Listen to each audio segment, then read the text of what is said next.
وہ اگر کسی اور پارٹی سے بھی لڑیں گے تب بھی وہ الیکٹ کروا لیں گے اپنے بندوں کو.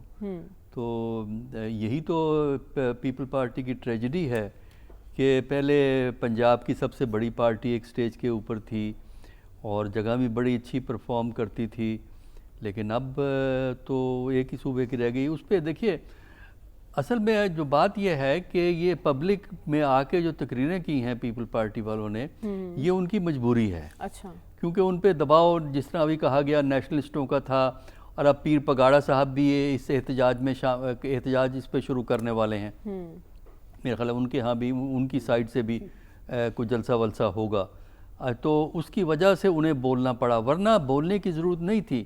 دیکھیے پیپل پارٹی رولنگ کولیشن کا حصہ ہے, فیڈرل حکومت کا حصہ ہے, ٹھیک ہے کیبنٹ میں ان کے بندے نہیں ہیں لیکن اس کولیشن کا تو حصہ ہے نا, تو وہ اندر بیٹھ کے بات کر سکتے تھے.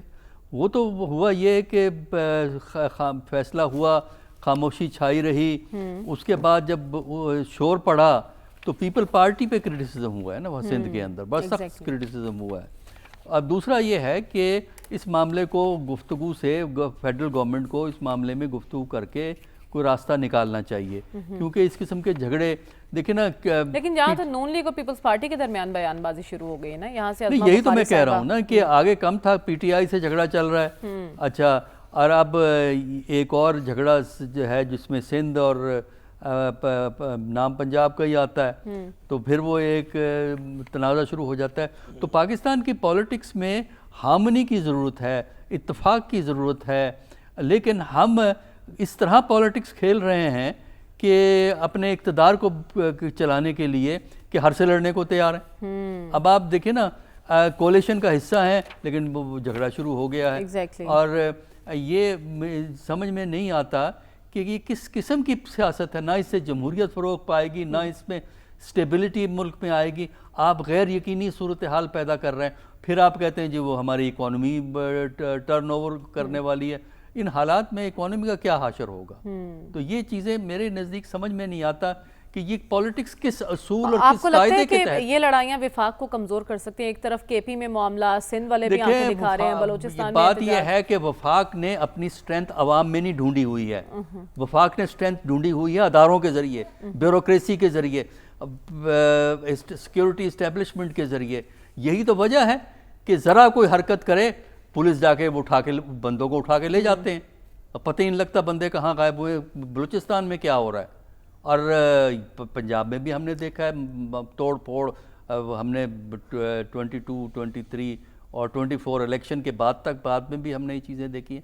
تو اگر آپ نے عوام کی سٹرینتھ پہ حکومت چلانی ہے تو پھر آپ کامیاب ہو سکتے ہیں. سیاستدان کی سٹرینتھ کبھی بیوروکریسی نہیں ہو سکتی, سیاستدان کی سٹرینتھ کبھی سیکیورٹی اسٹیبلشمنٹ نہیں ہو سکتی, سیاستدان کی سٹرینتھ پولیٹیکل پارٹیز ہیں, سیاستدان کی سٹرینتھ عوام ہیں. جب تک عوام کی آپ کو سپورٹ حاصل نہیں ہے اس وقت تک آپ جھکتے پھریں گے. کبھی بیوروکریسی کے سامنے ہاتھ باندھیں گے, ان سے کام کروائیں گے, پولیس کے ذریعے لوگوں کو اٹھوائیں گے, اور کبھی آپ سیکیورٹی اسٹیبلشمنٹ کا سہارا ڈھونڈیں گے.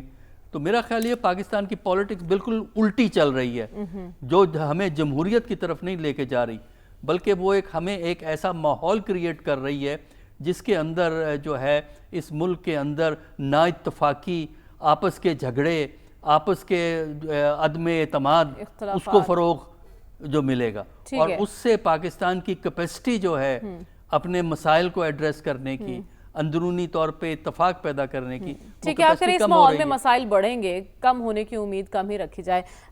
لیکن 8 لاکھ اب اس وقت ایسے ہیں جن کے پاس نہ تو پاکستان کا پروف آف رجسٹریشن کارڈ ہے, نہ ہی افغان سٹیزن کارڈ ہے. ڈاکٹر صاحب, اس کے باوجود اگر پاکستان کا ایک صوبہ یہ کہتا ہے کہ ہم نے انہیں زبردستی یہاں سے نہیں نکالنا, ہماری روایت نہیں ہے, تو کیا یہ وفاق کی پالیسی کے مترادف نہیں ہوگا؟ دیکھیں پہلے ایک بات آپ کو میں بتا دوں کہ جو 8 لاکھ کی آپ بات کر رہی ہیں, تقریباً 7 لاکھ واپس چلے گئے ہیں پاکستان سے حکومت کے پریشر کی وجہ سے, اور تقریباً لاکھ کے قریب اس وقت ایسے بندے ہیں جو کہ جن کو حکومت آہستہ آہستہ جو ہے وہ باہر بھیجے گی. جہاں تک کے پی کا تعلق ہے, دیکھیے کے پی کا رویہ اور ایٹیچیوڈ جو ہے نا اس معاملے میں ہمیشہ دوسرے حکومتوں سے, دوسرے صوبوں سے مختلف رہا ہے. وجہ یہ ہے کہ کے پی کا ایک اسپیشل ریلیشن شپ ہے افغانستان کے ساتھ, اس میں اکنامک فیکٹرز بھی ہیں، ایتھنک لنگوسٹک فیکٹرز بھی ہیں اور ٹرائبل فیکٹرز بھی ہیں، اور جو وہاں کی لوکل ٹریڈ ہے اس کا افغانستان اور پاکستان کا آپس میں بڑا گہرا تعلق ہے. یہی وجہ ہے کہ جب بارڈر بند کر دیتے ہیں آپ تو سب سے زیادہ شور جو ہے وہ کے پی کے اندر ہوتا ہے، خاص کر ملک کی ٹرائبل مفاد ڈسٹرکٹ. میں کیا ہے ڈاکٹر صاحب؟ ہمیں تو پتہ نہیں ہے ملک کے مفاد میں کیا ہے، کیونکہ یہی افغان تھے نا جن کو ہم نے بڑی محبت سے بلایا تھا. اس وقت میں نے کل بھی پروگرام میں یہ بات کہی تھی کہ اس وقت افغان مہاجرین کو تنقید کرنا اپنی شامت کو دعوت دینا تھا. 1980 ضیاء الحق کے دور کی میں بات کر رہا ہوں کہ اپنی شامت لانا تھا اگر آپ کبھی تنقید کرتے ہیں. تو اس کے بعد پاکستان بڑھ چڑھ کر ان کی مدد کی.